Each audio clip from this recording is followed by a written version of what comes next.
Welcome to Drone Daddy. I am your host, Ryan.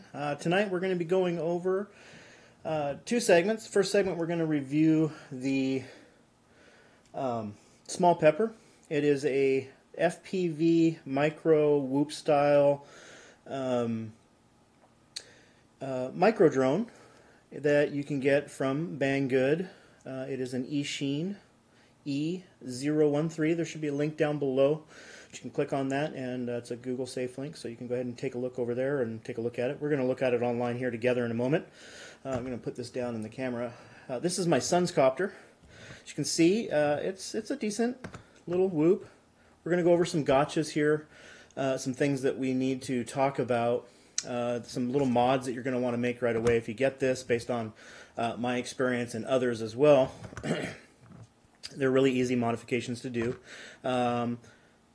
Some things that we did to make the time more enjoyable, as well as later on we're going to take my daughters, who we've already burned a motor out on. We've used it quite a bit.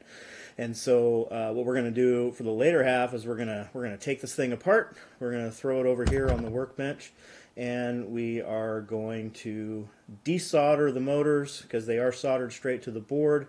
And then we are going to put in some faster motors and see if we can't get this thing going just a little bit faster. So let's get to the review. I'm going to switch angles here so we can look at it a little closer.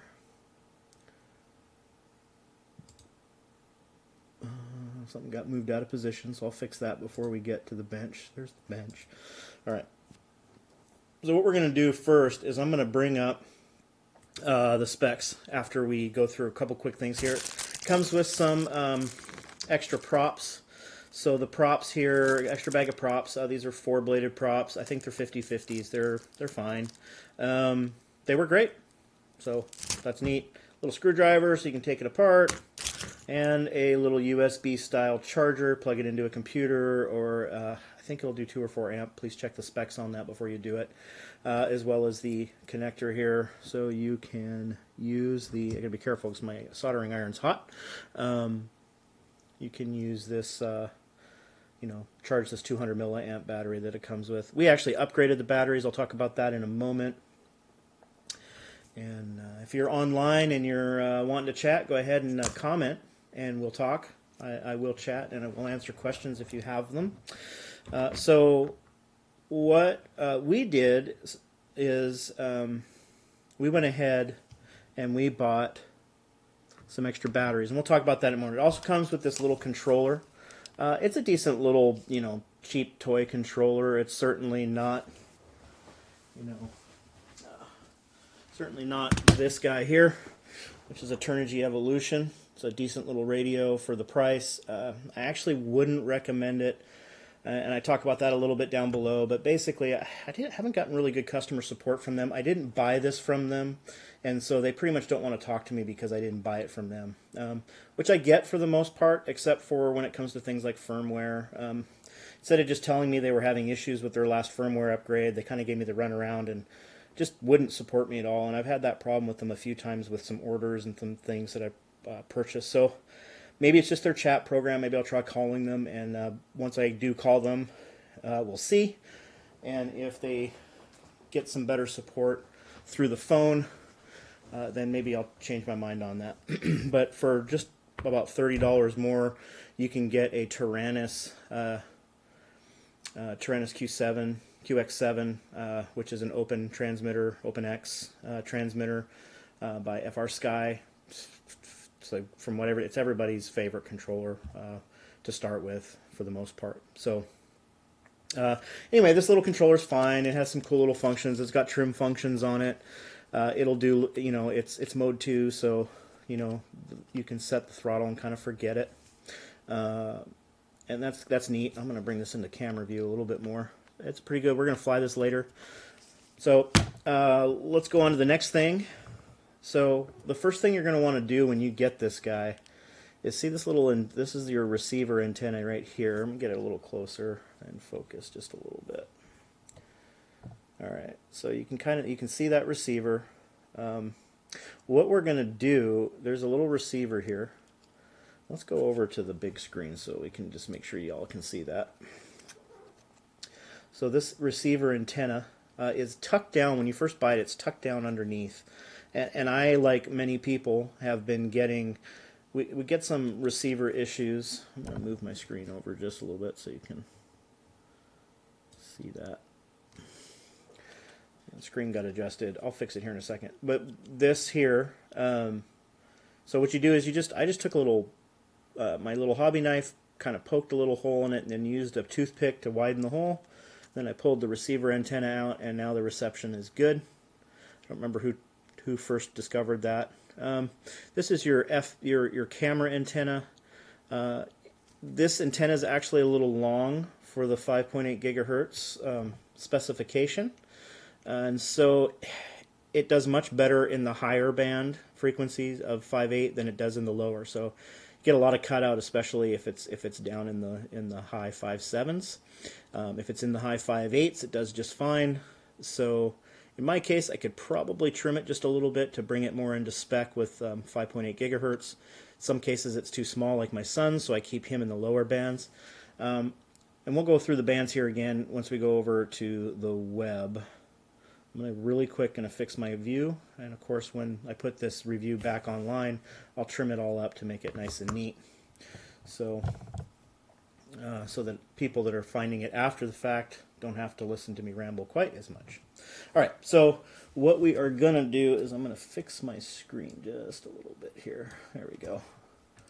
And another one here so you don't have to. There. We're going to go back and we're going to take a look at. Actually, before I do that, I'm going to switch to the right screen in my browser. Let's bring the browser forward. All right, so here are the specs. We're not going to go through them all. I wanted to point out a couple of things. One, says that the motors are 6,100 RPMs and that they're 17 kV motors. I'm hoping this is red because it's wrong, and that's why they've highlighted that it's red. Here's the deal. 6,100 or 61,000 divided by 4 is not 17,000. It's actually 15.2 something. So they're 15K motors, and they certainly behave like a 15K motor. I have a 17.5K motor in my Beta 65S, and definitely not as performant as those. We're going to actually be dropping in some 67,000 RPM motors, so I think that's like 16, a little over 16 and a half, 16.7 I think, and so we should get some more performance. So I'll show you those when we come back. The other thing that we did here, there's something about the camera that they're wanting to point out. It's a really good camera. It's a 25 milliwatt camera, runs 3 to 5 volts, pretty standard stuff here. It's a CMOS camera. It gets a pretty good picture. It's NTSC, and it's 120-degree field of view. A couple things about bands. So the switches are actually reversed in the manual, and so if you think you're hitting bands, you're actually hitting channels and vice versa. You'll figure it out. The blue light, we'll go over it a little bit. Maybe I don't want to get into channel changing tonight. There's plenty of videos out there. If you just if you just go into YouTube and do a YouTube search for the E013, there are a ton of reviews on how to use this guy properly. I'm not going to go into that. I love this little copter. It does have a couple of issues. So the first thing is you get into some arguments over L-band or what people are referring to as race band. And there's certainly some arguments around, well, is this a legal band? Look, 5.8 gigahertz I think extends down to 5.725. I'm sorry, I'm getting ready here. And then up to like 875, I think, 5875. I don't remember the exact number. Someone can correct me on that. Once you get down into the 5.6, you are down into a band where you're really not supposed to be there. And they've opened them up for racing, and they usually get special permission to do that. Josh Bardwell actually has a video on this where he talks about low band and why it's not legal. The only thing I would say that I disagree with is that Banggood is a Chinese company. I don't think it's their responsibility to try to regulate what we can and can't do with the equipment that they sell us. They are selling to multiple countries. I don't know if it's legal in other countries to fly in those bands. Maybe it is, maybe it isn't. But what I would say is I'm kind of a self-regulation person, which means if I see garbage on the ground and you've got to tell me to pick up that garbage, then the battle's already lost, right? So self-regulate. If it's illegal to fly, find out what it is legal to fly in your area, what restrictions you have, and then just abide by it. It's not that hard. There's plenty of channels available. So you know what? Just do what's responsible. If it's illegal, don't do it. It's that simple. And I don't know that it's actually Banggood's responsibility to enforce that, especially when they're selling to multiple countries where it may be legal in parts of the world to fly in those bands. So again, I would like to see maybe in the manual something about that. Hey, be aware, it's not, some of these frequencies aren't legal in some countries. Please consult local law. Something pretty, you know, visible so that people getting into the hobby know that and don't accidentally break the law. And then maybe even some more detail, like if you're in this country, if you're in the U.S. or you're in France or wherever, these are the bands we recommend that you use based on your current laws at the time or something. Anyway, but at best, learn and figure out on your own what you're supposed to be using. So the goggles that come in the kit, so you can actually buy this two ways. The first way is you can buy it, let me get up to the top. You can buy it by itself, or you can say, hey, I want it with goggles. And it comes with these VR006 Eachine goggles. They're the very light model of this goggle. You can actually buy a slightly better version of the goggle. We decided to buy the better version, and what you can see here, if I can get it on camera, is that it has two antennas. And that's the main difference. So this has antenna diversity, not to be confused with, you know, full diversity or two receivers in here. It actually has one receiver, detects which antenna is picking up a better signal, and uses that. It also comes with this cloverleaf style antenna and this flat antenna, or I don't remember the term for these yet. I'm still pretty new. And these work pretty good. The picture's great. I'll just turn on the static so you can kind of see what's going on there. And actually, why don't we just plug in a battery?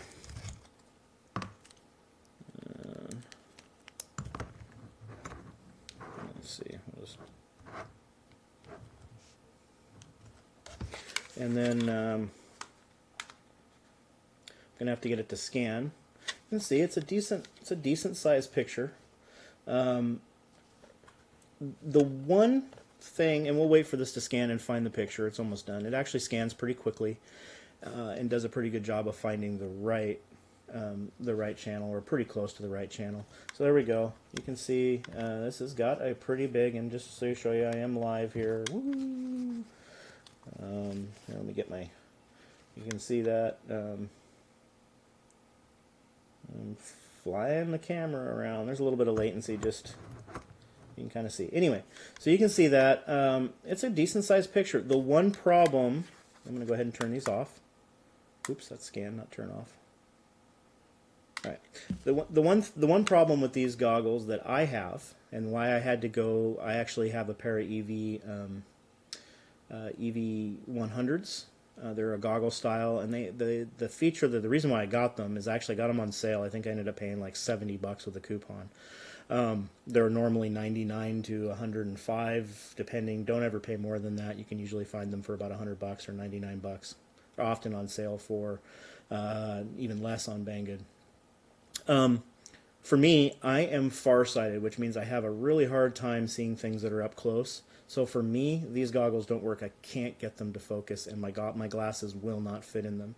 Now there is a magnifying lens in there, a diopter, and it's not replaceable. You could probably take this apart and put a different one in there, or take it out completely and maybe get it to work.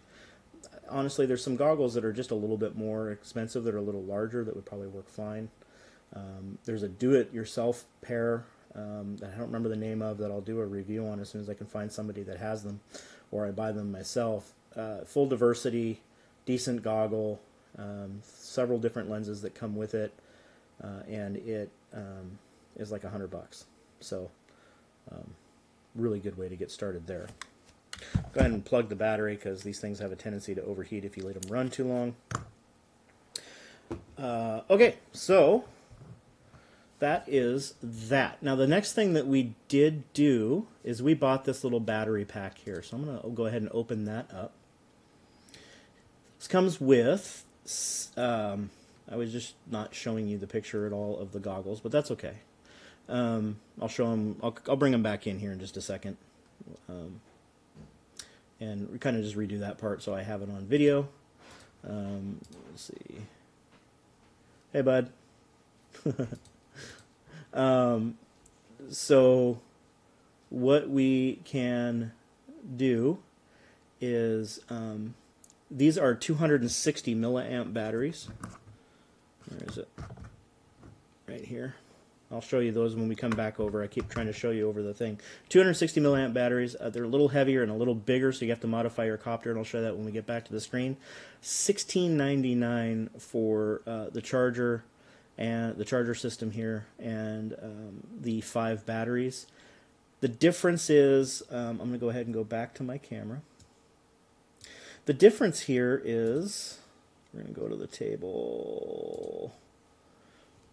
The difference here between these two batteries is the 260 milliamp battery and the 200 milliamp battery. I get about 1.5 minutes to about just under 2 minutes max if I'm burning around the house in this 200 milliamp battery. Now I've seen people get more out of it, but they were doing hover tests, and so you know, who sits around and hovers all the time?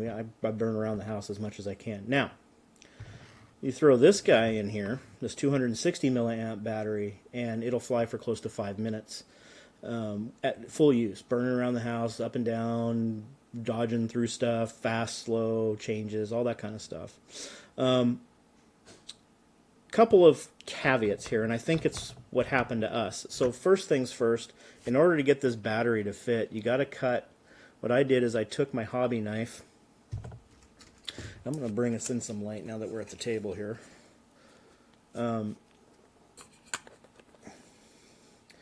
So a couple things I did is I took my hobby knife and I just slit down the side here and bent this piece of plastic back.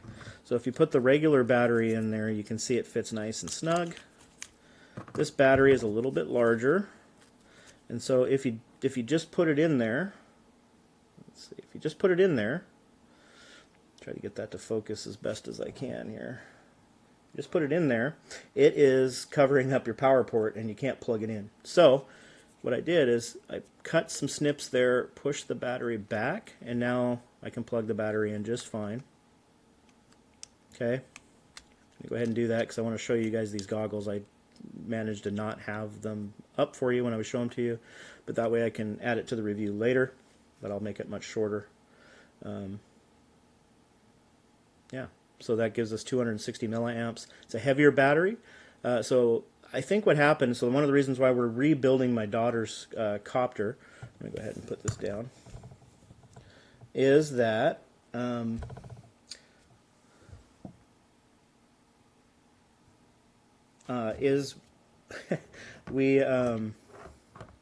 I think we burnt the motor out on it because we flew like 5 batteries in a row without letting it take a break. And I feel like we overheated. All 3 motors didn't go, just one. I think we overheated it. And so do use caution if you're using it and running it longer. You may want to give it a little bit of time to cool down between runs. Check your motors. If they're too hot to touch, they're too hot. If they're just really warm, give them a minute to cool down and then take off flying again. Okay, so here's the goggles.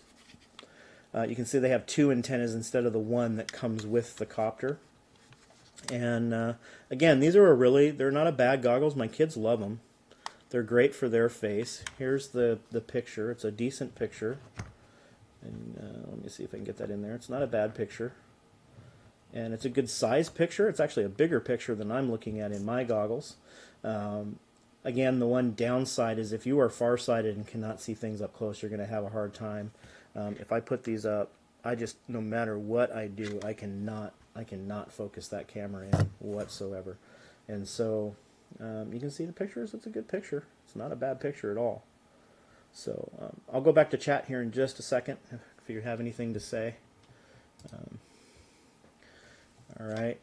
I'm going to go ahead and turn this off. Again, scan, you can change the brightness, all that kind of stuff. Everything that you'd expect out of a reasonable pair of goggles. I do like the extra antennas. Yeah, so not bad. Okay, so now that that is done, I'm going to go ahead and unplug this. And let's see, is there anything else I wanted to talk about? I think we're pretty good. So that would conclude the review. So a couple of things. So if you're just getting started and you have no idea whether you even like drones or FPV flying, this is a really good starter little drone. You can go to your local store and pick up a FPV drone for, or what they're claiming is an FPV drone for like 20, 30 bucks. And when you open it up, you're going to get a controller that's probably not as nice as this one. And you're going to get a wireless camera. The problem with wireless cameras is, in general, there's too much latency to fly one of these guys around. You'll find that the delay is enough that when you go to turn, it's already too late. You're hitting a wall, or you're hitting your chair, or you're clipping something. So you really need something with a little bit less latency like these guys. Now, this is 35 bucks, and you can have a good drone. Now, if you don't have a pair of goggles or something, you can do a couple of things. Later on when I fly, we'll be flying using this guy. Hooks right up to my computer, and I can use that to fly FPV. You can buy a cheap pair of goggles and all the way up, to what you like. Definitely try on goggles before you buy them. The issue there is, well, you just never know if they're going to fit your face right. Watch some reviews, find what you can. Now, this whole kit comes to around $70 with the lower version of this, with the one antenna, the drone, and the battery kit and stuff, and the controller, and that's like $70. Now, Beta FPV just came out with, let's go take a look, just came out with their own kit. And I definitely want to take a look at that. This obviously will not be part of my review. So, yeah. So, definitely want to check this out. Actually, I won't go into that right now. Let's just say there are some other kits. Let's just take a quick look at it. You know what? Banggood's going to have to deal with it. It's competition. So let me find. Oops. Where are you?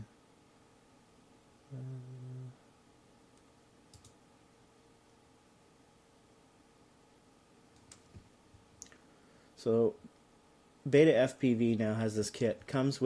Actually comes with those same goggles. A nicer controller that's got some more programming features, as well as their Beta 65S Lite. Now, I have not tried this, but I am dying to, so I hope I get the opportunity to try it here pretty soon. All right, and that kind of concludes the review portion of the Beta 65S. Of the little tired tonight, little red Small Pepper. I might actually redo this review for the individual, and we'll see, or just narrate over it. It's a great copter, good starting copter. The other thing I forgot to mention about this is there's no failsafe. So do not fly this outside. Just don't do it. I know people have done it. I've seen people do it. What I've found is that if I push forward on the controller and this guy's clipping along here, flying through, and I just kill the remote, it flies, and it'll just sit and fly and fly and fly until I go get it. And it crashes and sits there and burns on the motors. And that may have been what happened to my daughter's motors as well, because I was testing that fail-safe feature. So I was flying to the living room, I killed it, and just kind of let it fly and watched it fly, and then it hit a wall and crashed, and it kept running until I went over and pulled the battery. So definitely do not fly this outside. If you lose signal, it will fly away on you. I'm almost certain of it. So there's that. All right. that is that. Let's go ahead and let's start burning some stuff with a soldering iron. If you have any questions, feel free to comment below, subscribe, like, all that fun stuff. It helps me out, helps build my my credit within the community, and we just thank you for doing that. Love to hear from you. Love to hear your comments, and if you have suggestions, I'm open to that as well. Thanks, and let's move on to the rebuild. Let's go over the table. Okay, so let's get this guy out of the way because I've done a few things to hopefully speed stuff up.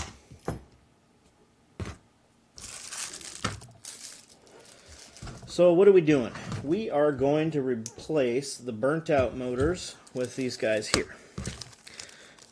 They're labeled clockwise and that, but these are 67,000 RPMs worth of motor, or roughly 16.7 kV motors. I'm hoping they're going to improve the Small Pepper just a little bit.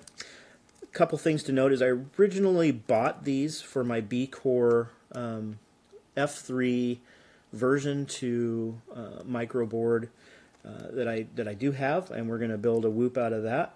And you've got this nice little frame here for it. We're going to build a new one out ourselves from scratch.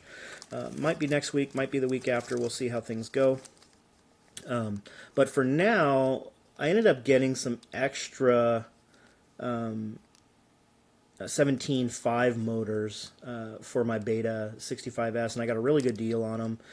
So I ended up getting 3 sets of motors, and so I decided to use those in the kit. I got some 16 millimeter motors for that because the Beta 65S is use 7 millimeter motors. These are 6 millimeter motors, and so I do have a set of 17K 6 millimeter motors that won't work with my Beta 65S. So I decided to go ahead and give my daughter these, and if they work out well, I'll put some on my sons as well. And then I'm going to take the 17.5s and put them on the B-Core board that I'll be building later for that whoop style copter micro.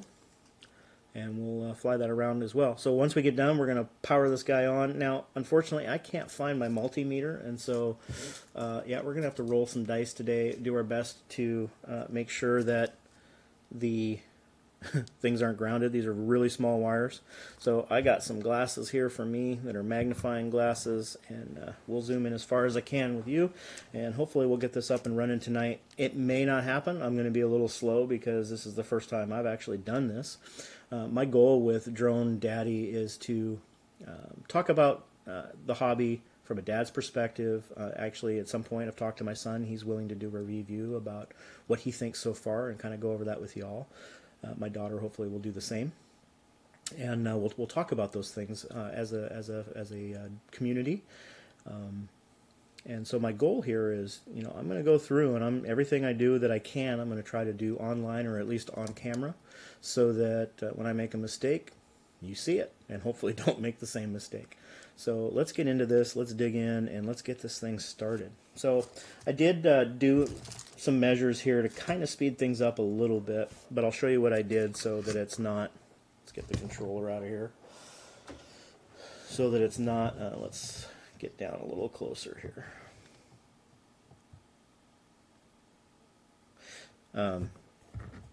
And so this comes, you know, obviously, let's see, this way. So I'm not going to put it on, but it's on this way. The board's screwed down with a screw here and a screw up front. And I have those obviously. So you take that screw off. Be careful. These are soldered power connectors. You don't want to jump them, and I'm probably going to take them off actually, but we'll see. Just to get this thing out of the way. In fact, let's do that right now. A nice hot iron. Make sure my pad's clean. And we are just, let's see, I'm not quite familiar where my pad is, where my camera is aiming here. Alright, there we go. Let's do it this way so you guys can see. Alright, so I'm just gonna, we might even hit this with some fresh solder.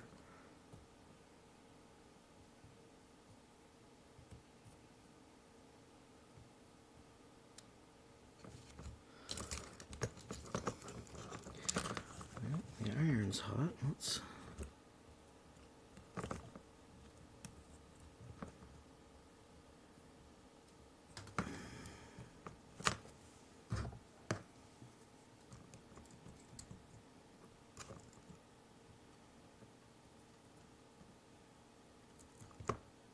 one.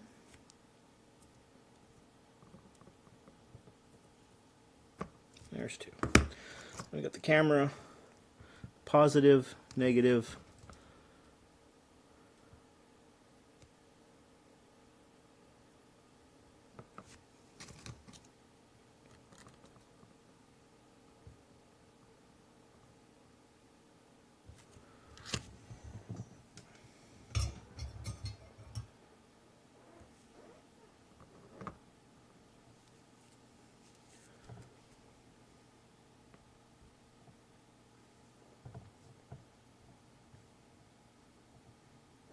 And then we are going to,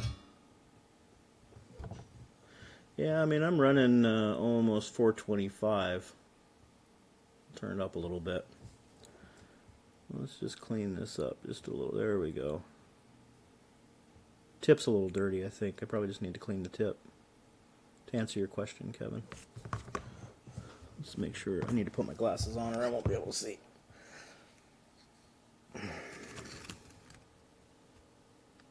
Make sure we're not jumping. I might add some solder back on those. Get some fresh solder on there.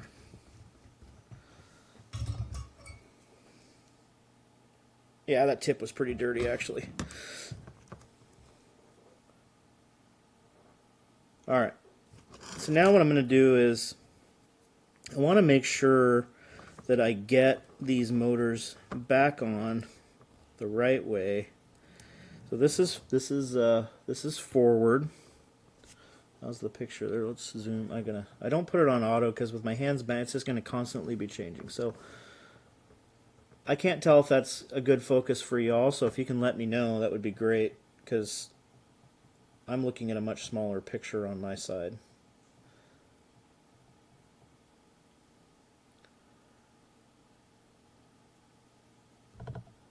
Yeah, exactly. Hopefully that's a good picture. So what I want to do is I'm gonna grab my phone, and I'm just for my own personal reference, I'm gonna take a picture. Make sure I can get this thing put back the right way. In case I forget, which, you know, I'm getting old, so.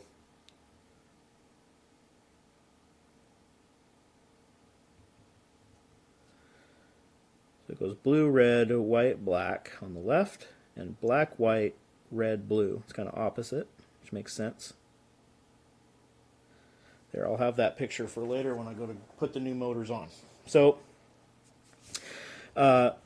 clockwise motors, counterclockwise motors, we discussed that during the last review.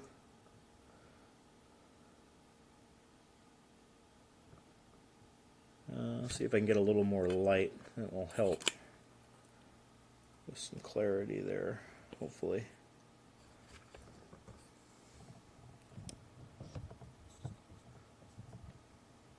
Still working on best way to use this camera. So let's start. I need to get some stuff out of my way here. Let's get this guy.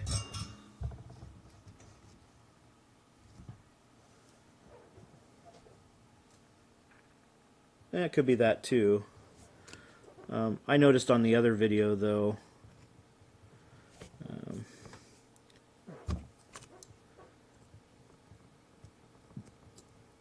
oh yeah, maybe the iron just wasn't quite hot yet.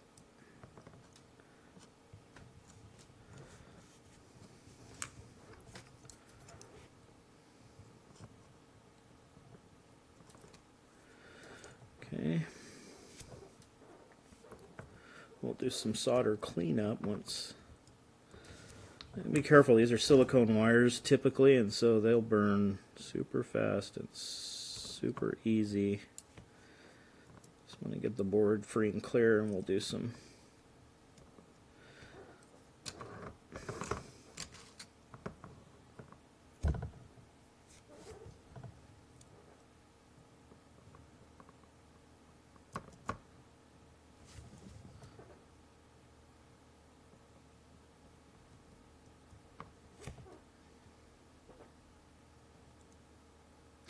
It's always the nice thing about solder is it just heats and cools so fast.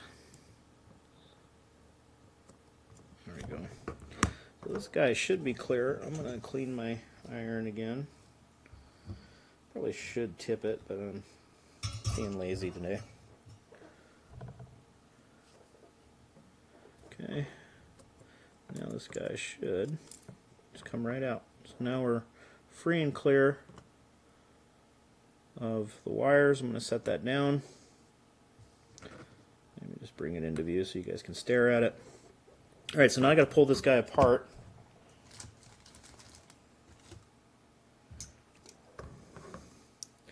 First thing we got to do is take the props off. And the downside about cats is all of the hair. So I'm not super worried about protecting these motors, but some of them are still good. So just pull that guy out. And we're going to go ahead and pop this guy open.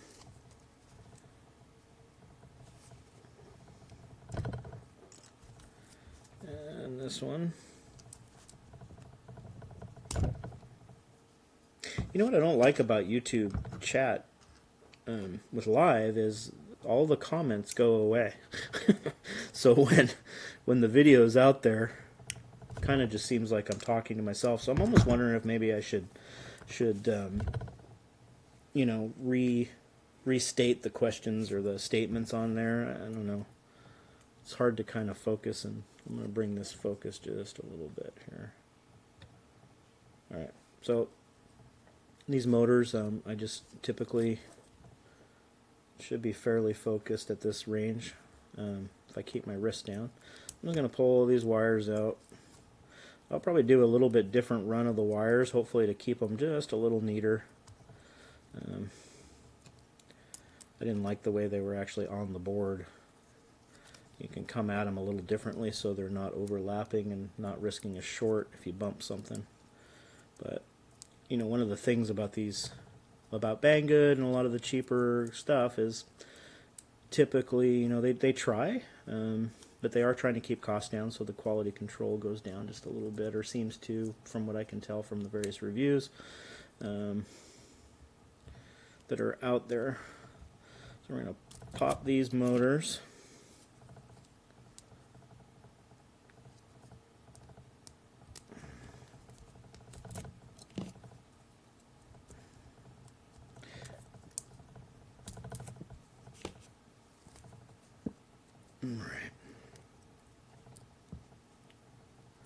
One thing I forgot to note, but I did note, and fortunately I have another one here so I could always check if it didn't, but the biggest opening is where the power connector goes, and of course this is where the battery was hanging over. That way we know which way is front and which way is back. Battery goes in the back, antenna goes in the front, and hopefully you guys can hear me okay this time. GT Live, which GT Live, Kevin?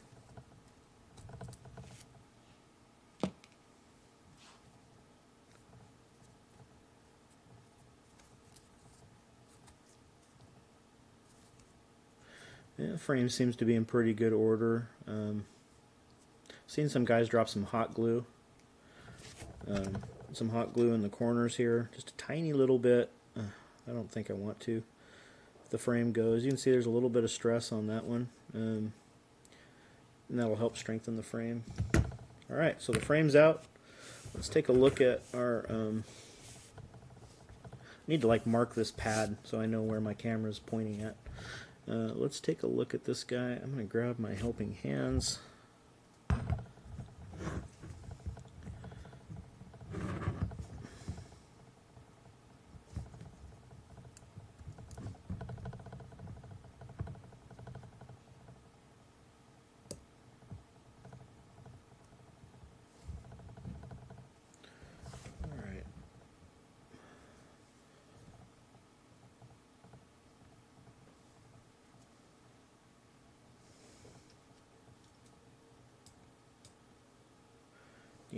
Game Theory Live.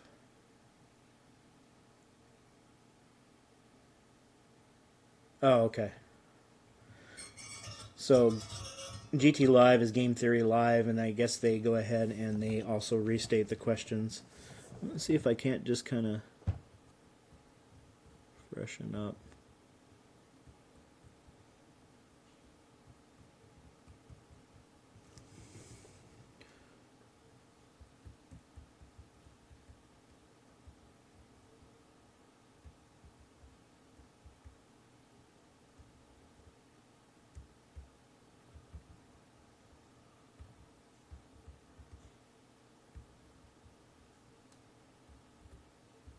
See, there's actually a little chip out of that right there. That's what I was talking about. Stuff. Those should be good. Those look pretty shiny. I might add some. I wonder if I should add some solder to that. This one especially looks a little flat. What you really want is kind of a shiny.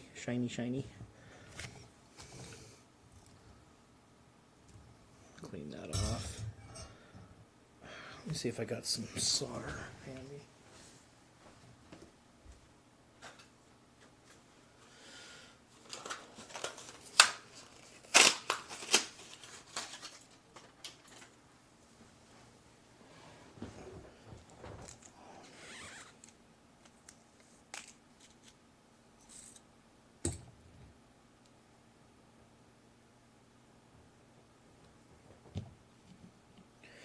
Let's touch this guy up. I'm going to put my glasses back on.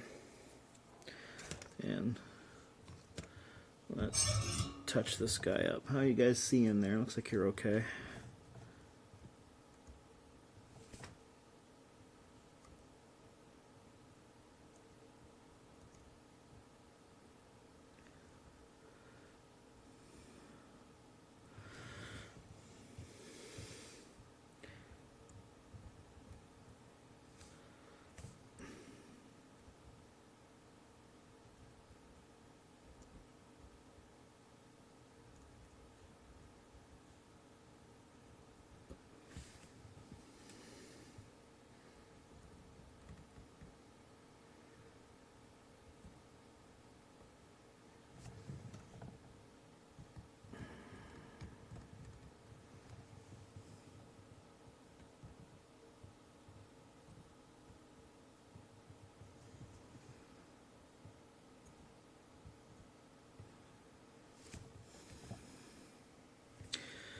To clean that actually.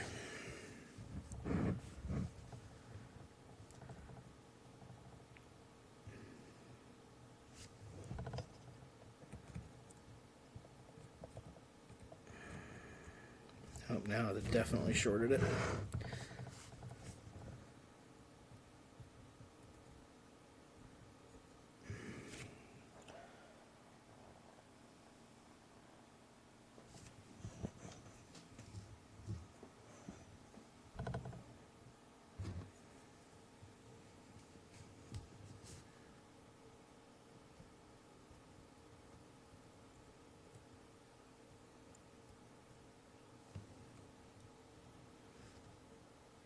It's better.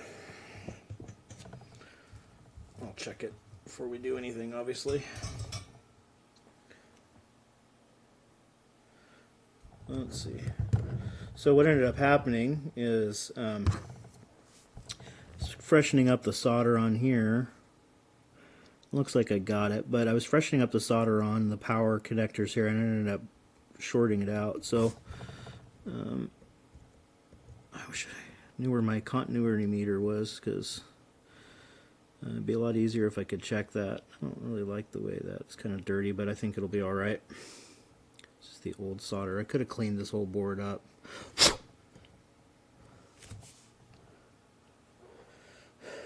Alright, so we'll call that good for now. I do have a solder sucker. I might just resolder that because it's making me a little nervous. So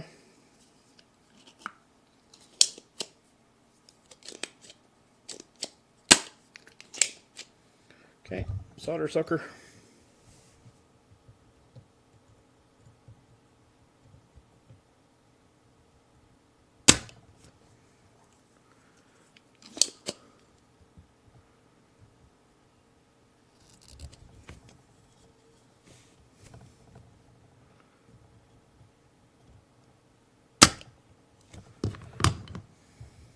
what that does is sucks the solder right out of there. So now, just add just a little tiny bit. Now that it's all nice and clean.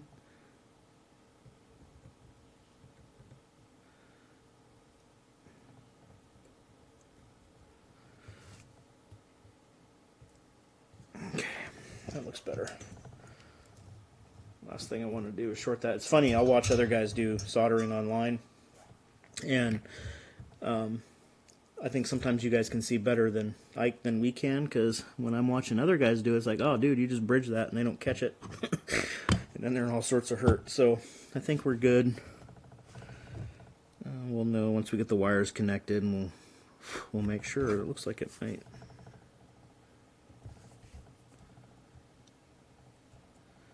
There's going to be continuity, but I think we're okay.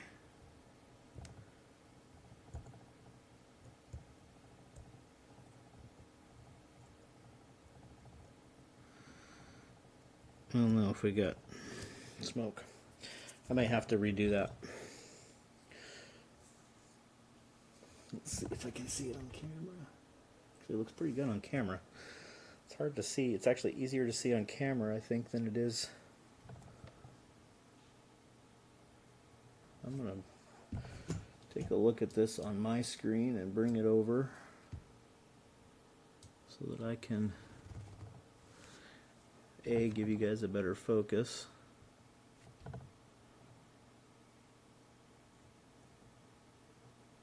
Yeah, I think that looks okay, actually. I actually have a magnifying glass around here somewhere. I actually took the magnifying glass off my helping hands because it just made it off balance. Yeah, we're free and clear. It's tight, but we'll just double check it once we get things soldered on.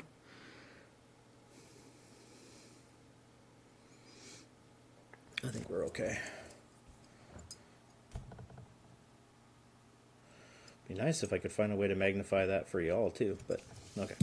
So, let me move my screen back. I'd like to get a second computer for this eventually too. It'd make things a lot easier. Alright, so now the board's ready to go. Board's prepped, so let's take this out of the helping hands and just set it aside. And then what we're going to do next is we're going to get the wires prepped. So this particular board does not have mounts. So what we have to do is we're going to have to cut the connectors off of these motors, and then we're going to have to tin the wire. Well, you don't have to tin the wires. I just always do because I find like it just likes to connect. So you can see these are really fine wires. They are silicone, I believe. So what we're going to do is I like to keep these connectors because you can always use them for other things. So I'm going to cut, once we take our frame here and we put it in, and we're going to have to go, say to about there. I want to give us some extra. So I just want to cut enough that I could always do a short weld on the cable if I needed to. But because that way I can just reuse this guy. So we are going to cut about there.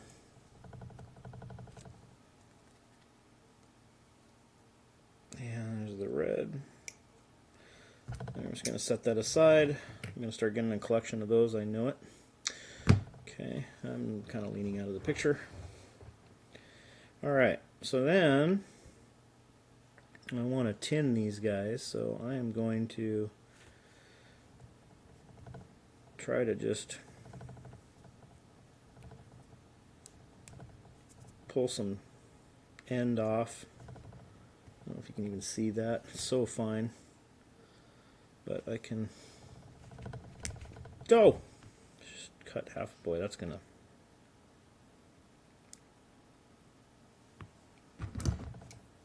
That's not too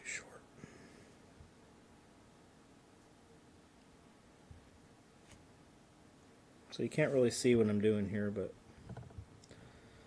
I accidentally there. So that's actually the length that I wanted. Hopefully I'm not too short. There's the front. Should have more than enough length there. Actually got a little bit too much. Got a little too much here on the red, so I'm going to cut just a little bit off that. There we go. And just twist it a little bit, make it as round as possible. Then we're going to throw some tin on that. So,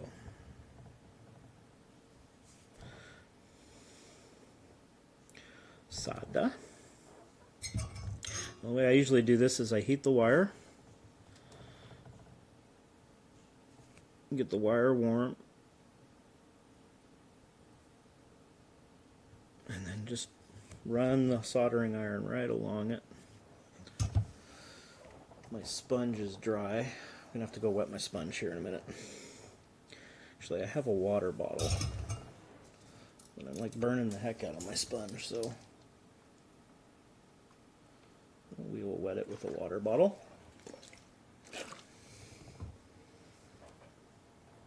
Okay.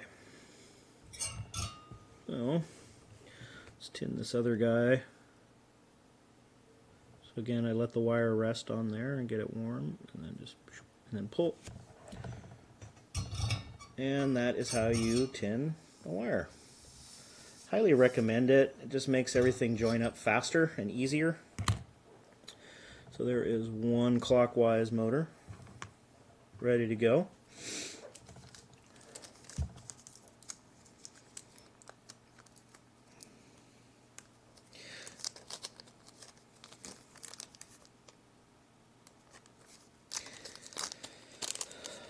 So I don't know if you're still on there, Kev, but if you are, what are you doing this evening? You playing some games? You streaming yourself? Is there anybody else online? I can't really tell. That's one of the things I like about Twitch, is it tells you who's online, you know, all of that.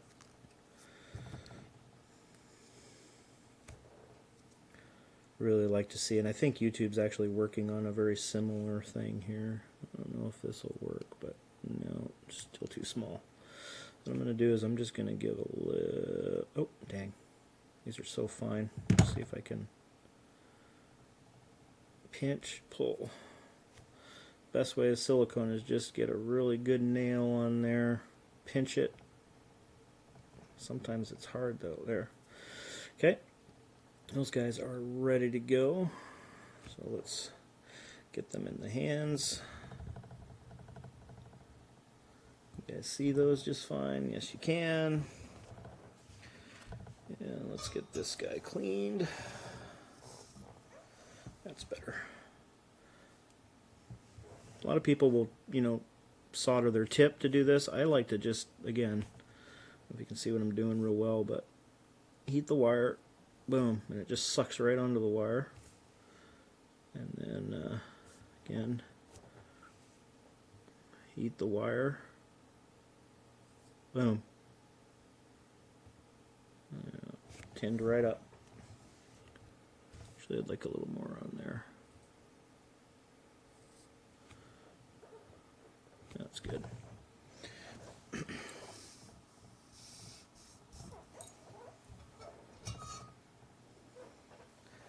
Nice. How is it? I know you got a big kit of those Mortal Kombat games. What'd you think? It's not great, but it's weird. I didn't get a notification that you went live. You usually get notified when you go live. All right.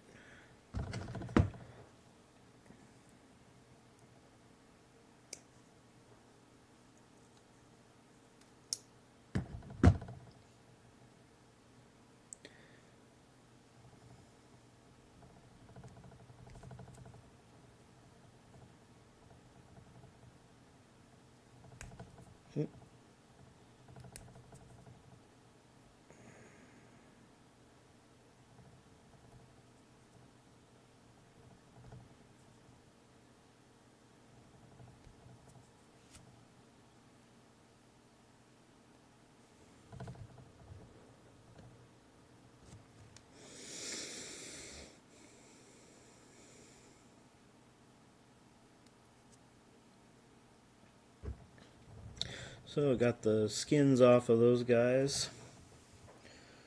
And my solder.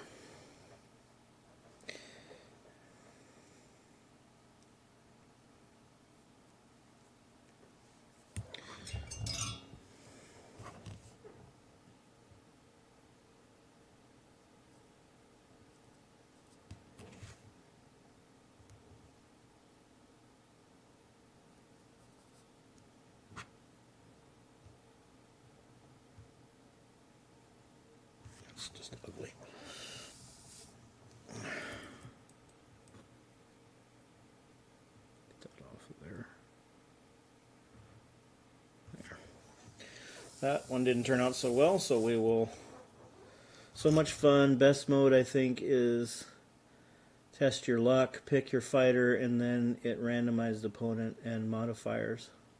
Like raining ice, low health, and others. Cool. According to my brother, for a short period of time, I was the top streamer of MKK with 5 people. That's awesome.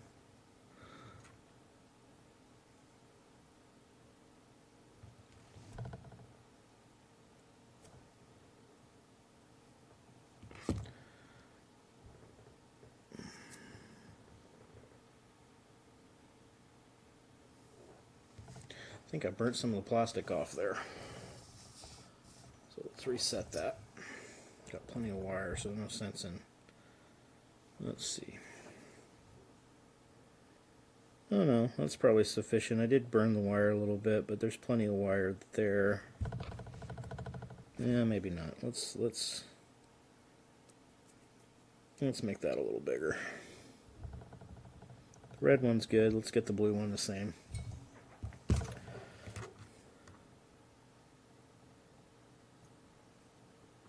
There. A little easier when the wire is bigger. Okay, that's 3 motors down. We got 1 more to go. How's our time? I don't want to go too much longer than an hour. We're about an hour. I think we're good.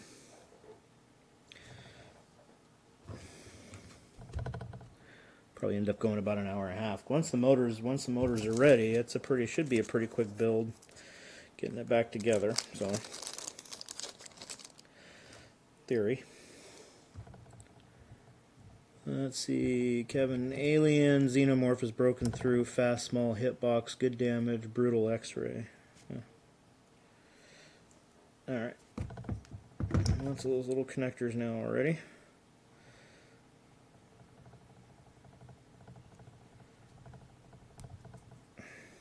Sorry, I should be doing this on camera.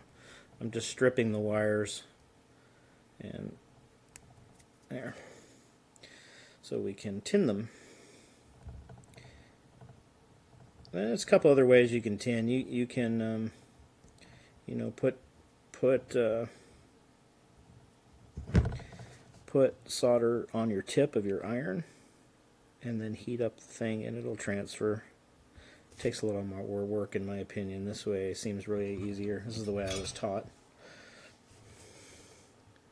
Just get your heat on there, and then boom. Done. Get your heat up the thing, and boom. Done. Clean your tip. Put it back. So now our motors are done. I'm going to take a look at my son's whoop here and just actually take it apart real quick. Maybe.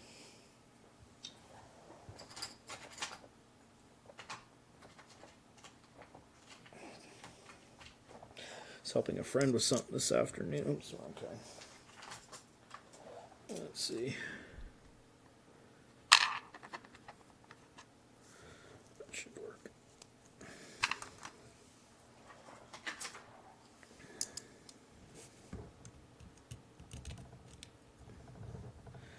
Just want to take a quick peek here under the hood. Plus, the little switch for his, oh, his is good. We're going to make sure hers goes back. Your little video switch to change your channel is right there.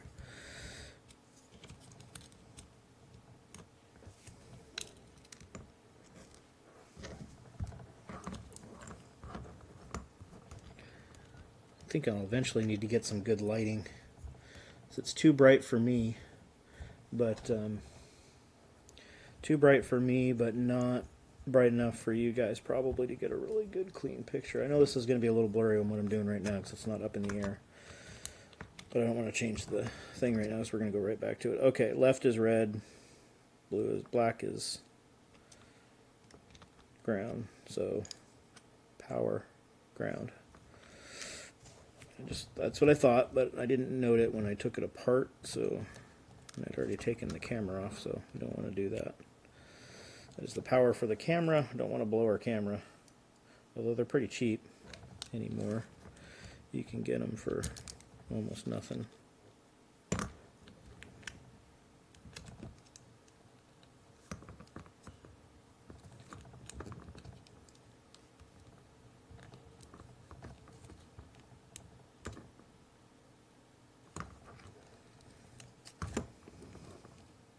Yeah, I'll deal with that later.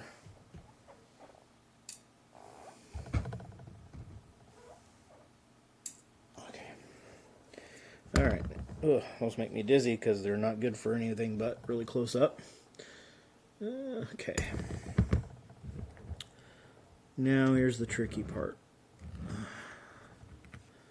We are going to get our motors in.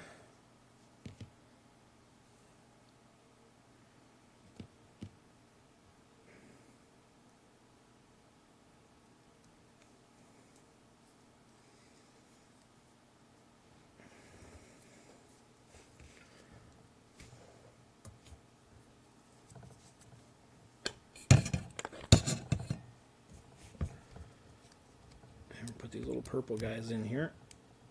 I'll put a link to the motors down below. I forgot to put it in there, but we'll go ahead and do that. So there is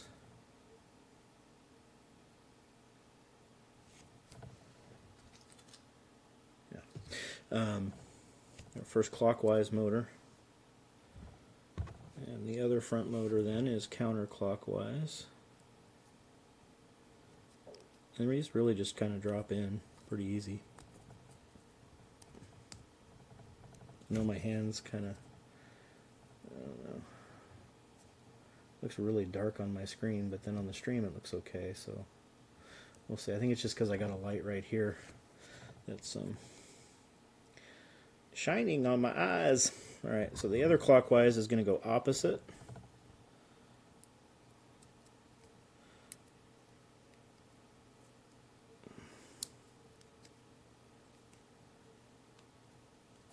You obviously want them coming out the side towards the board. Again, I'm still pretty new to this, so bear with me as I kind of learn the tricks of the trade. I definitely need to figure out kind of more accurately where my camera is so I don't have to think so much, and make sure I'm actually doing stuff on camera. I'll work on that.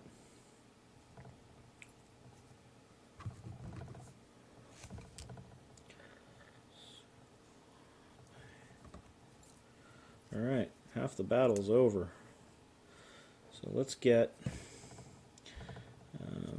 take a look here. This board's going to go in like that. Minus, positive, minus, positive.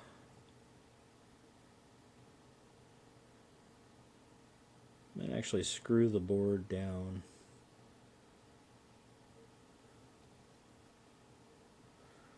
Let's do that.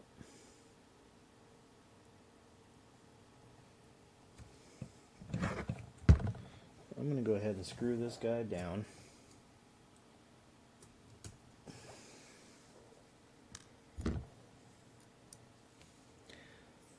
Which will help us in a couple of ways. One, it'll keep the board steady as we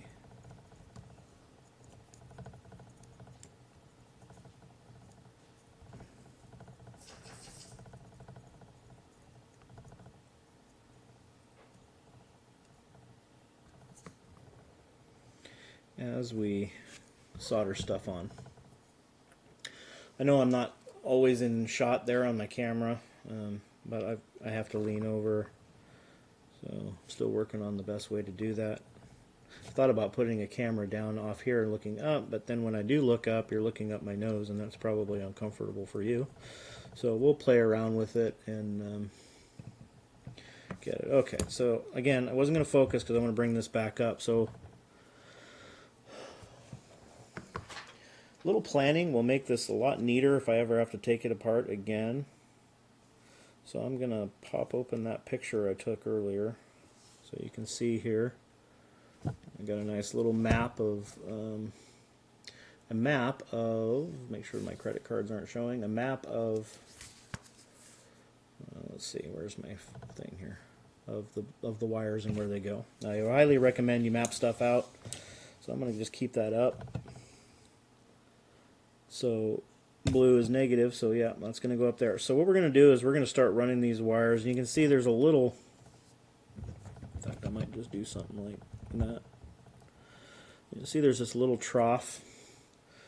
You do that and it runs down. A lot of guys will just use these rubber bands, and I forgot to pick some up just to squeeze them down next to the motor, and that really helps that. So we're going to try to just push them in there. Takes a little coaxing. Obviously, again, these are pretty fragile. I mean, they'll take a little bit of a pounding, but you don't want to be super rough on them, because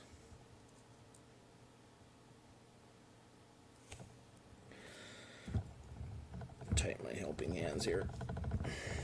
They're drifting on me. How's the focus? Let's focus that just a little bit. Okay, so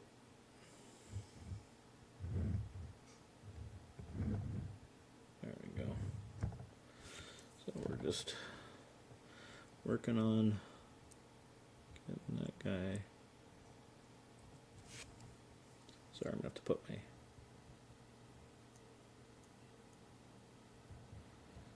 in the trough, because the last thing you want to do is get these wires caught up in the motor. So I probably should have done this first, but I'm just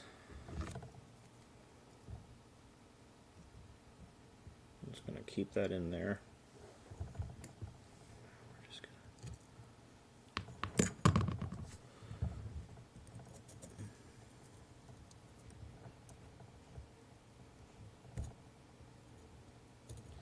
Kind of did this the hard way. I'll do it the easier way next time on the next one.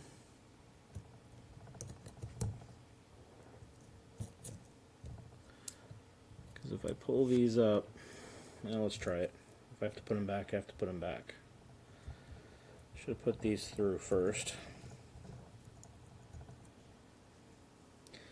So one of them,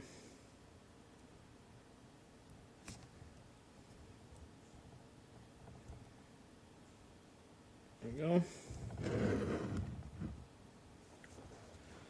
And we'll do the same. We're going to do one side at a time.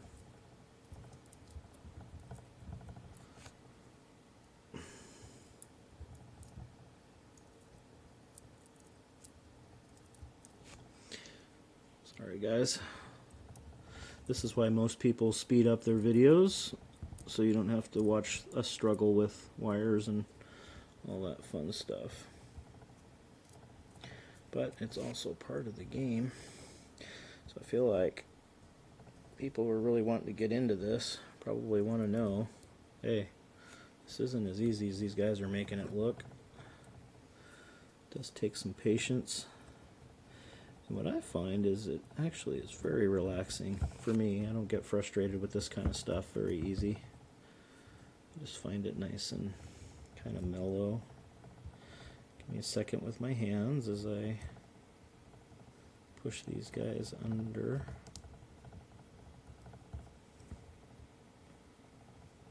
Oh, I went the wrong way. That's why they're not going in. I was like, what? What's going on there? There we go. I was like, they're not supposed to be that hard.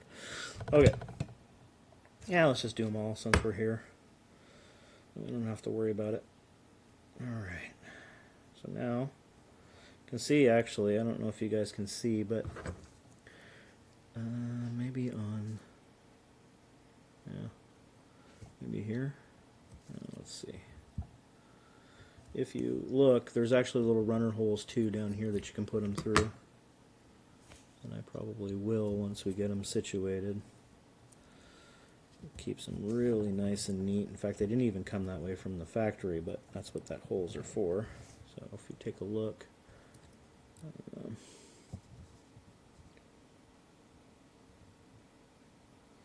there's little grooves right down in here. Probably be able to see them better once we're on top. And let's focus back or something like that. And which way is the opening? Okay, so we're going to push this guy through.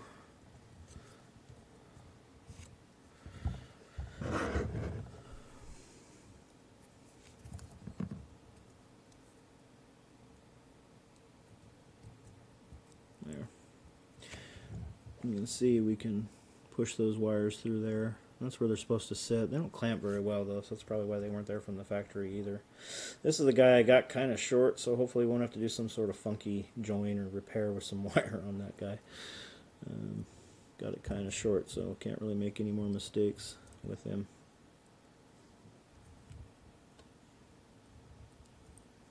He's going to be a trick, I think.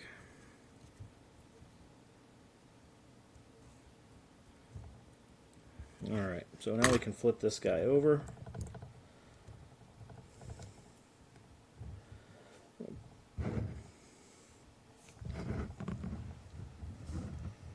Okay. Alright, so now we're going to start soldering. So I'm going to try to get wires out of the way that we're not doing. Or at least semi out of the way. This is that short guy. He's going to be the, let's do him first, because he's going to determine whether or not we fall short for the evening, I think. So let's move this guy over.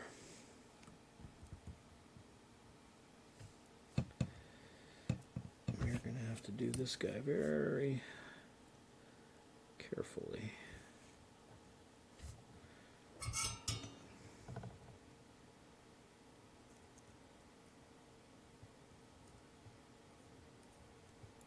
This one you'll feel a little, oh.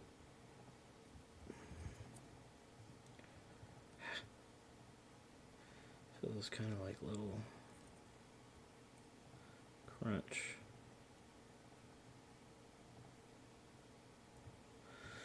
That looks good.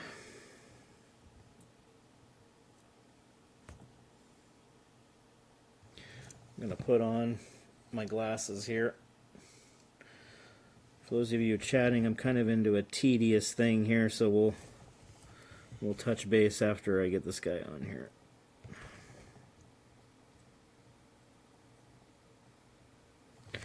There is one. Actually looks pretty good.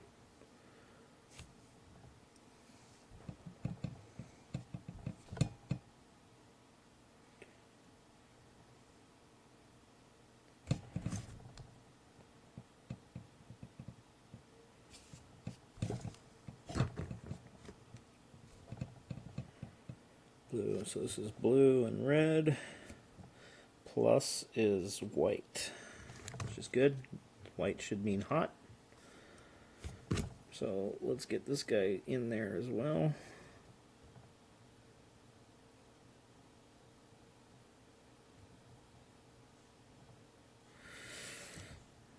And that one.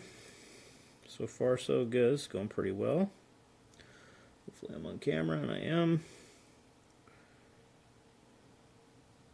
If you're still there, give me a shout and let me know you're still there. I like a hot iron. It's easier to burn the board, but it hits the solder a lot faster, and typically will you can get a quick join and let go and just grab it and it's gone and done. So they aren't as shiny as I'd like them to normally be, but there was some dirty solder in there anyway, and so I think we're okay. I don't think they're pretty tight on there, so I don't think they're cold solders. All right, so let's tilt. I'm gonna clean my iron. take a drink because I'm thirsty. My voice is getting a little... Hopefully I didn't just show an emblem. I'll have to blur that out. Alright.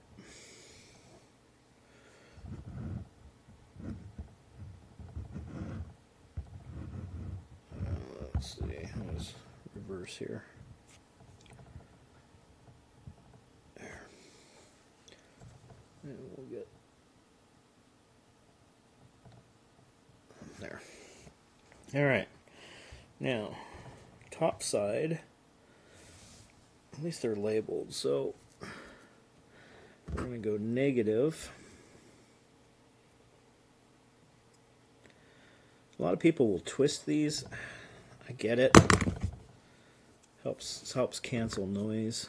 I forgot to do it, and so if you twist these, it'll. In fact, I'll do it on the last ones, but it should help with a little bit of the motor noise into your camera, especially with these whoops. You can't put any capacitors on it or anything really to clean it up. I suppose you could. I just don't have any that are small enough and that won't weigh this, because weight's a big issue with these guys. So let's go ahead and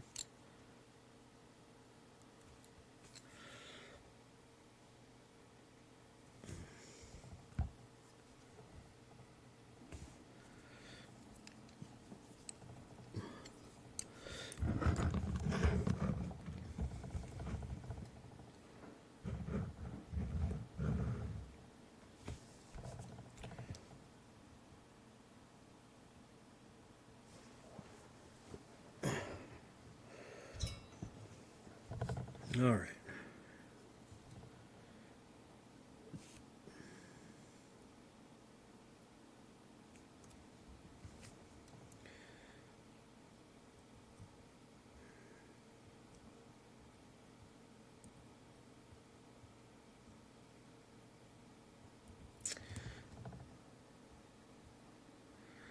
If I could keep my hand steady.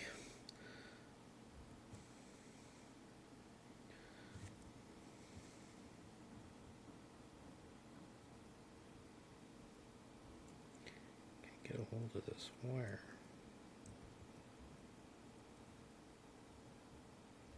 There.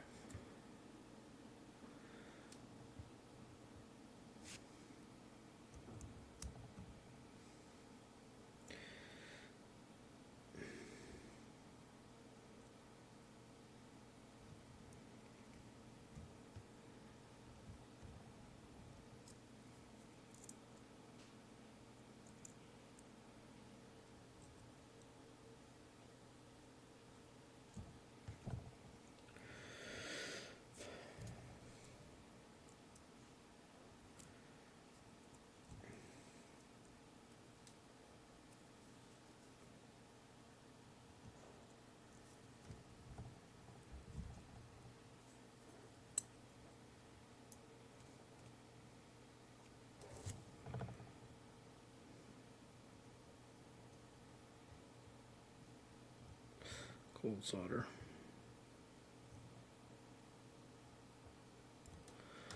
That should be good. Not super pretty, but it'll work.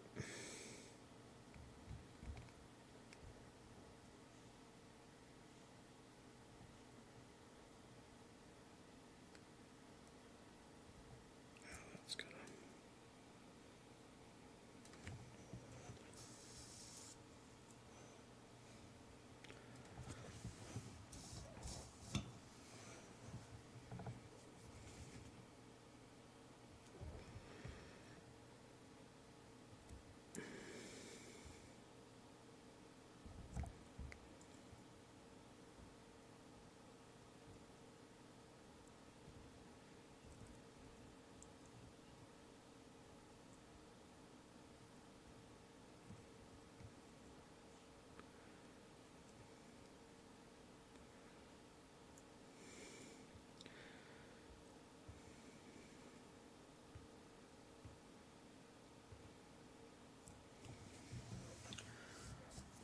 Just having a trouble with this last wire here.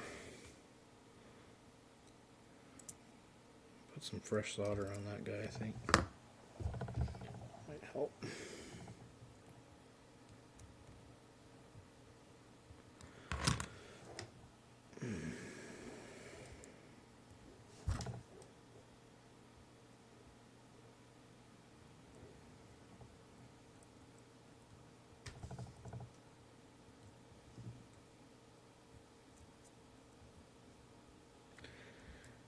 Stay down.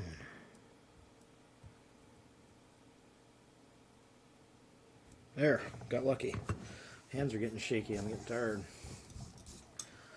Alright, let's take a look. Those all look fairly good. They're a little, shouldn't shake loose, that'd be alright. Okay, we'll just tuck those guys down into the frame a little bit. We're going to pull those back. As you can see, they come loose. We'll figure them out. I'll get some rubber bands for them if I have to. Let's not worry about it too much tonight. Alright. Like to get this thing up in the air if we can. Okay, so these guys are, I could clip those wires a little bit, but oh well. Live and learn. Alright, so we need to get the camera soldered back on. And then we should be pretty well good to go. I'm going to re-tin these, I think.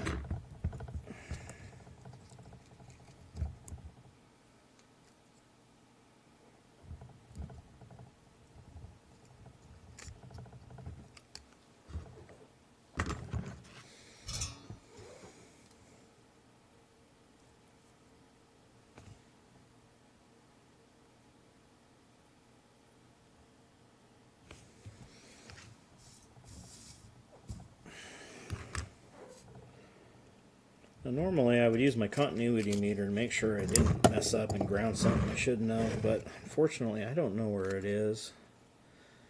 And I think we're okay. So live and learn. If I burn it out, these cameras are about 15 bucks, so not really going to be the end of the world. I think I'm going to use my helping hands on this guy here.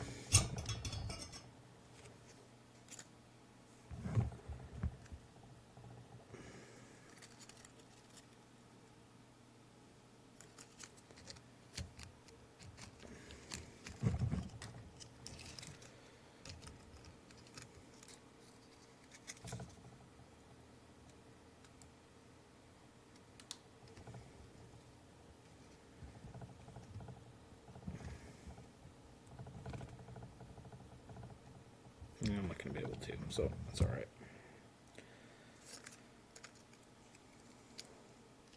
Just going to rest that up there.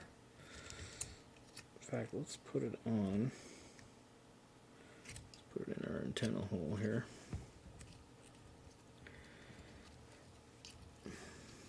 Or not. It's not going to cooperate with me tonight. Alright. Let's take the red wire here. What I want to try to do is come in at a slight angle there. Come in from the back side here.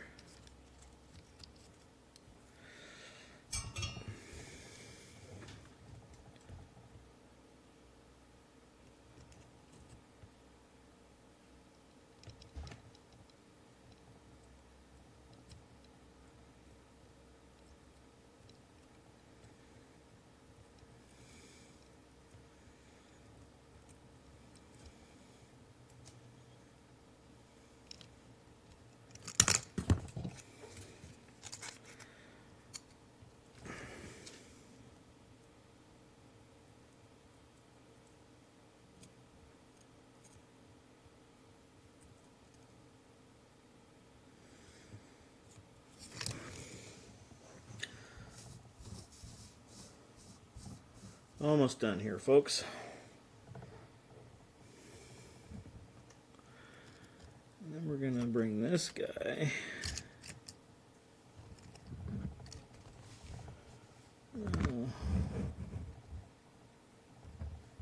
see how can we get that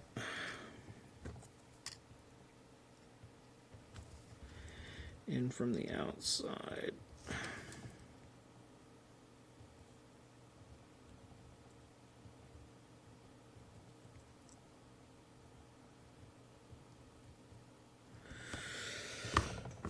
That's good. I'll take a look here.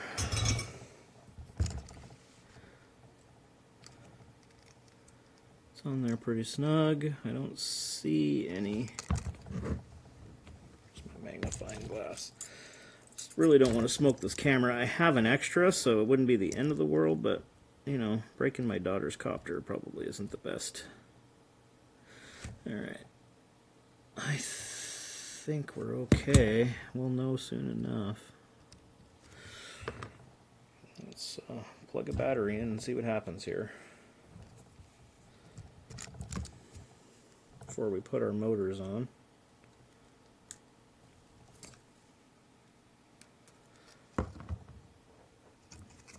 Alright, let's check the FPV camera.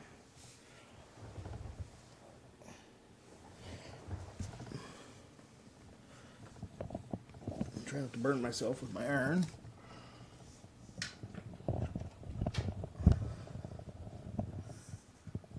There it is.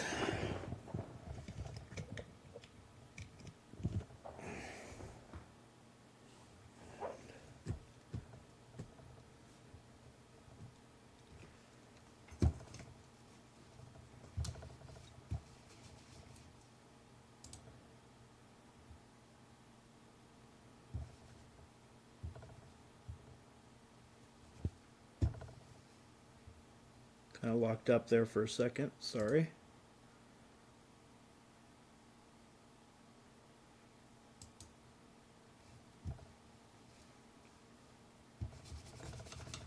I think my video card's about tapped out.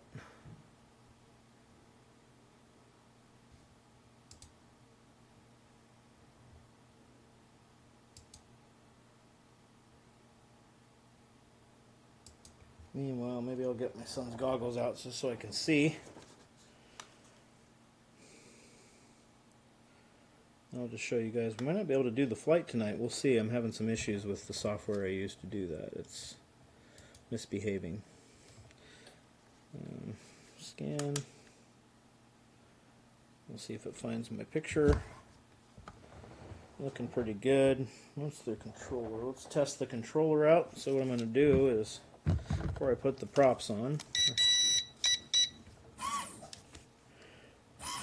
clockwise, counterclockwise, clockwise, counterclockwise. So we're good.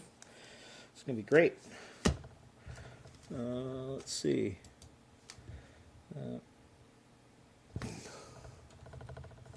Hopefully everything else is working on the stream and everything, but it certainly does not happy with that particular piece of software. So it looks like the stream may be locked up, or at least it is on my computer. I'm gonna just assume it's still going. Some goop all over the table. Hopefully it's still going.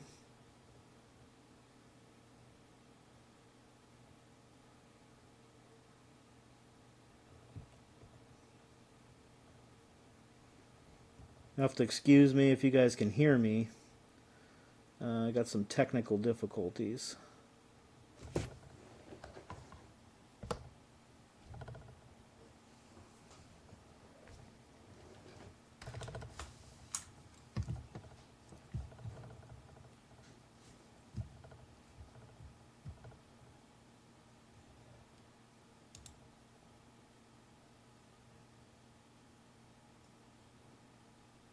Check, check. Yeah, I'm locking up.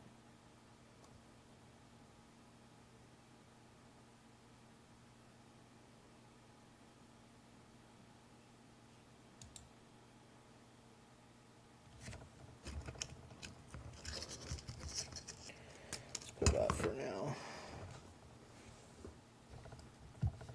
I don't know if it's my stream, so what I'm going to do is I'm going to take a quick second here to just check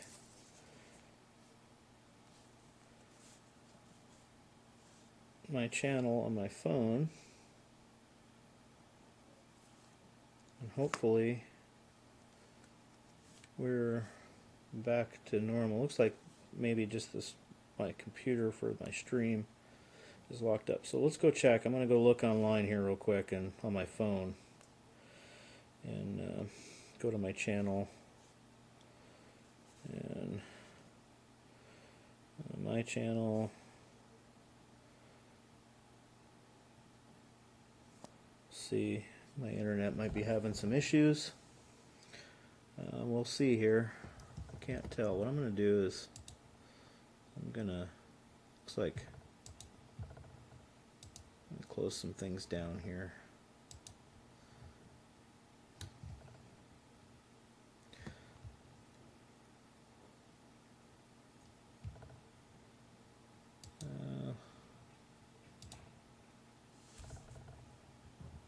I still see the helping hands, so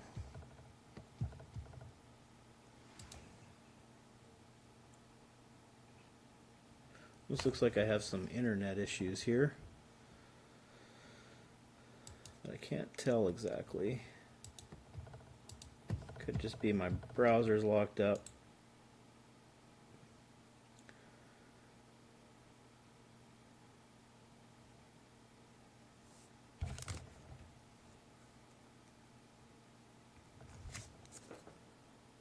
Looks like maybe my internet's down.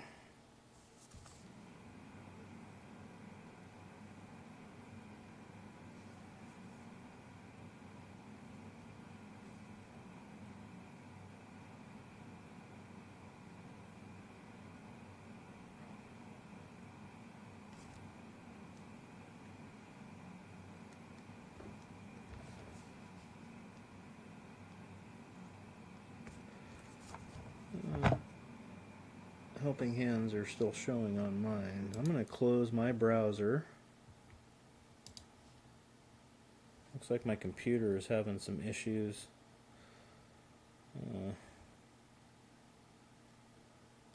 Having some speed issues.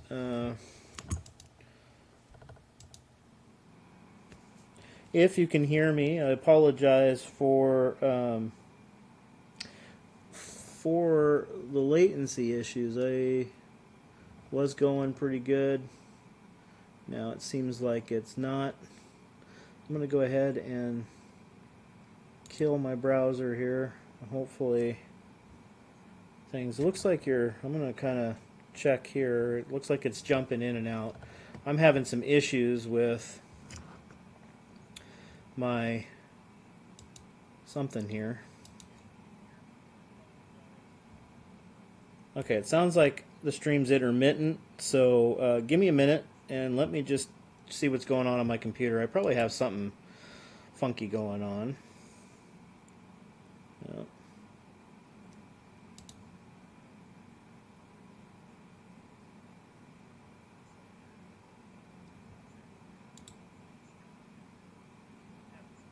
Okay, so Kevin says it's still going. I think there's some intermittent issues here. Looks like I'm starting to get some. I think I have some internet issues myself personally. So I'm going to go ahead and close my browser, reopen it, because I'd still like to be able to chat with y'all. Maybe I'll use my phone. So it's still going there. Okay, so as long as it's still going, I'm just going to assume everything is okay. And I'm going to hit record. Hopefully that doesn't cause more problems. Well, that might cause more problems. Let's just assume. Maybe Kev, you can give me another thumbs up, and we'll finish this sucker out. So we're going to go ahead, and it looks like things are kind of picking up. We're going to put this guy back together. I was able to confirm that we do have signal. I'm going to chat on my phone, so I've got the live chat up on my phone here, and I'm just going to give my computer some more cycles because Google likes to do weird things and update on me while I'm in the middle of streaming, and it's probably what was going on. There we go. Alright, so we are almost done. We're going to pull that guy through. Sorry, I had to get the antenna through there, and I need to be able to see it to do it. Let's pull that guy in. And those guys in. So now we are going to screw those guys on. Find the screws.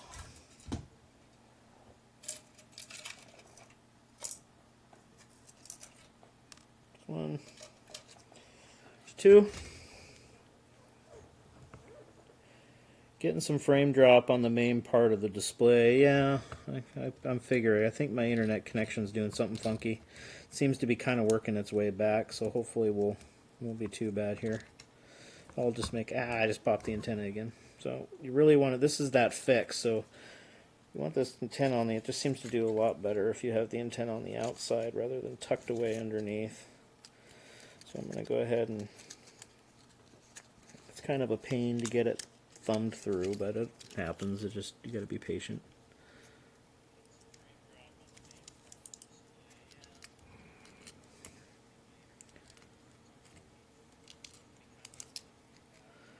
I can always edit the frames out and fix that later in post. Part of live streaming, you can't always get, unless you're a business and you got guaranteed uptimes and stuff, you know, sometimes you're just gonna, it's just going to, it's hard to get this antenna through the hole there. It's kind of tucked in with the camera. There we go. Don't fall back out again. Alright, so gonna keep the wires in there as best as possible. Alright. So now that we got that going, we're going to focus. And we're going to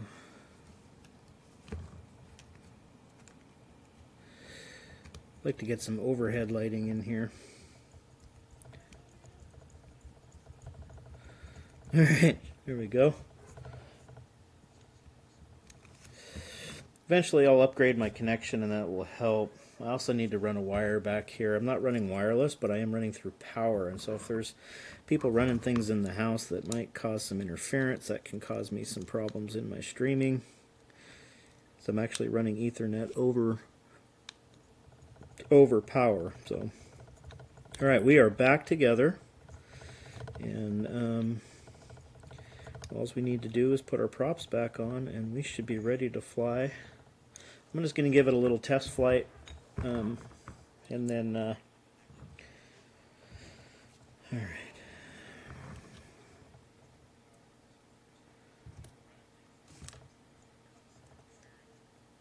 Okay, air this way. It's going to push the air down. And this one is counterclockwise, so it's also going to push the air down.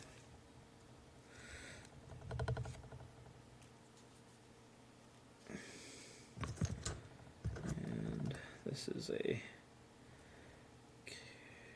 counterclockwise, I think.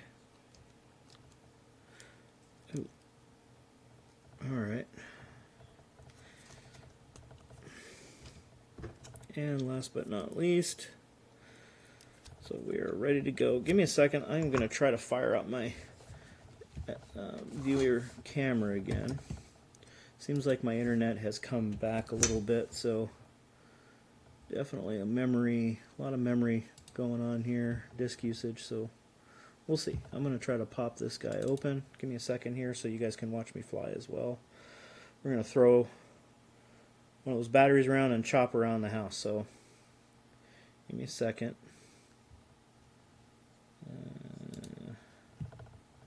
We're going to change the camera that we're using. That's the best res I can do. And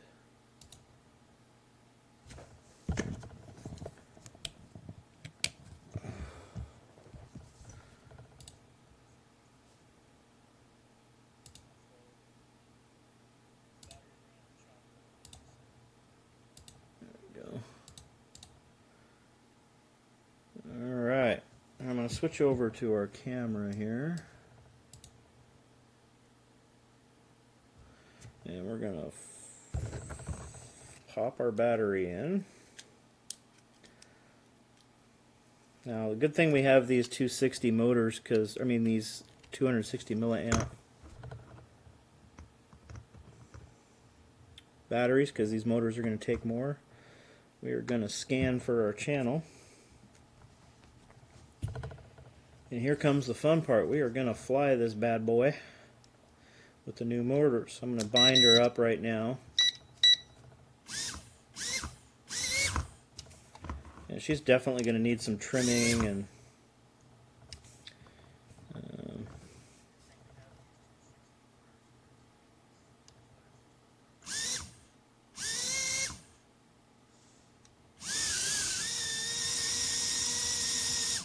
alright, let's see what this guy can bring. We're going to go set this down on a table. And we're going to do some line of sight first.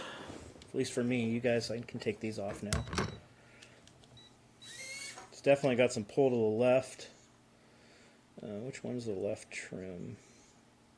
Gotta go get the manual.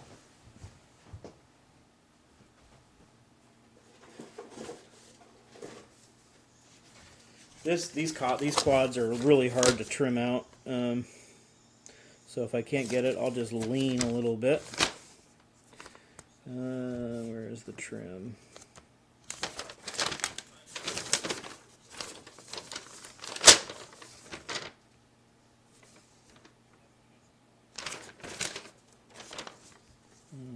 Here we go. Trim.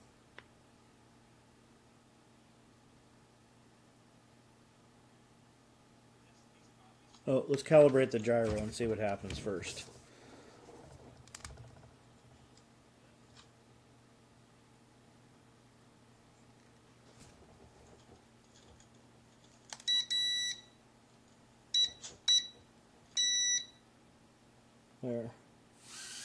There we go. Gyros, that was all easier, and I didn't realize there was that function. I just happened to see it for the first time, actually, so that's a neat little feature. So let's see what this guy can do. Oh, wow, that's already way more responsive than the old one. A little back, a little forward, up. I'm going to do a little punch up.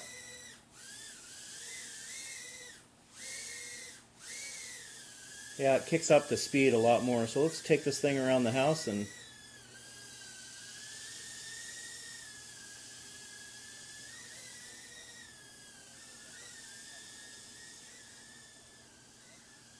you can see the yaw on these guys is pretty rough. It takes me a while to get used to them because mine's so smooth. If I crash, we'll just be done.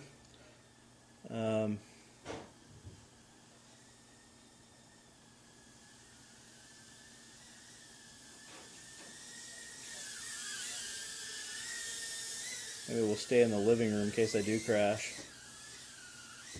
Battery's already done on that. Maybe that battery wasn't charged. So let's go check.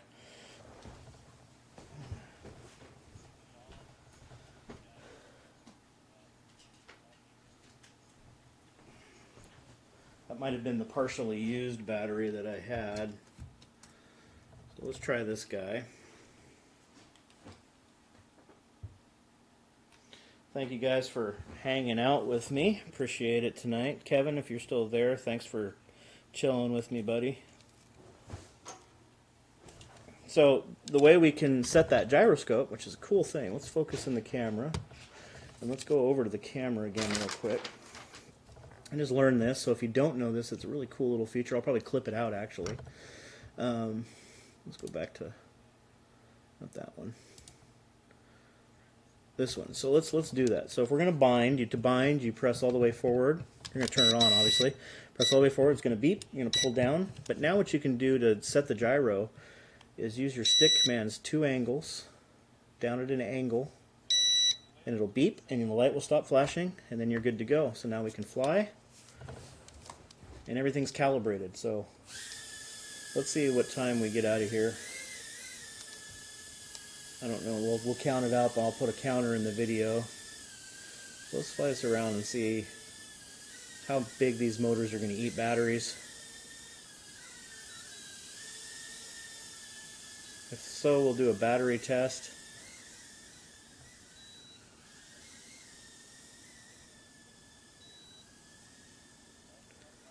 Go through house one more time. the yaw on this is really kind of shaky. It's a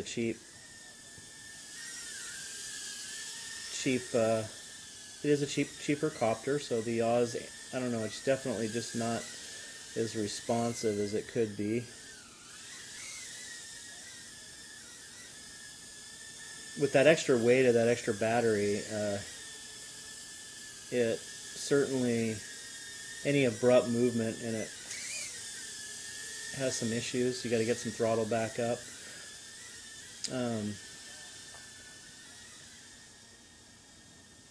There's Toothless up. Oh.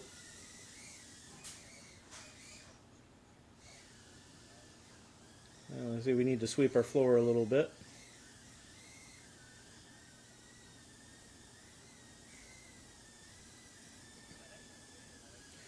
It's a fun little thing to fly, you know. For 35 bucks, you really can't go wrong. Even if you didn't have goggles for a while, you probably should fly first person anyway and get used to flying it around line of sight. Everybody should know how to fly line of sight.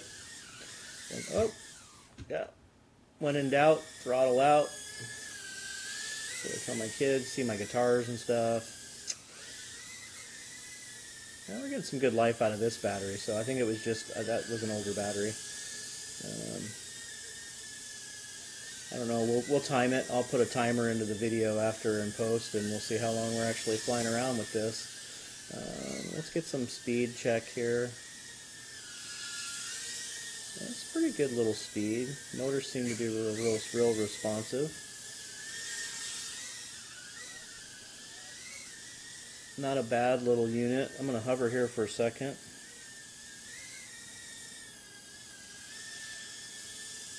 soon as this batteries will be done, I'd like to thank you. Go ahead and comment down below. Let me know what you think of this unit.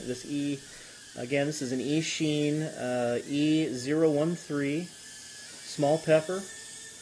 Again, good little starter drone. Certainly better than the things you're going to find at like Best Buy and all those other box stores that sell those drones. Most of those are wireless FPV, and again, they're going to lag out. These, obviously, the picture kind of gets grainy. We're going to...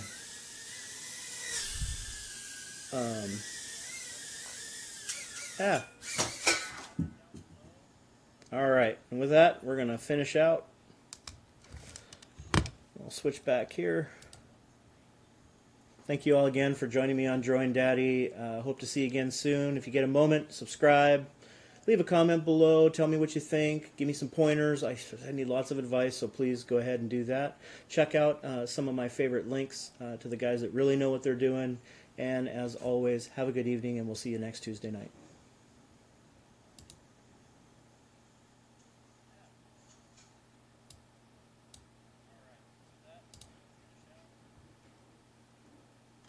Everybody watching, good night.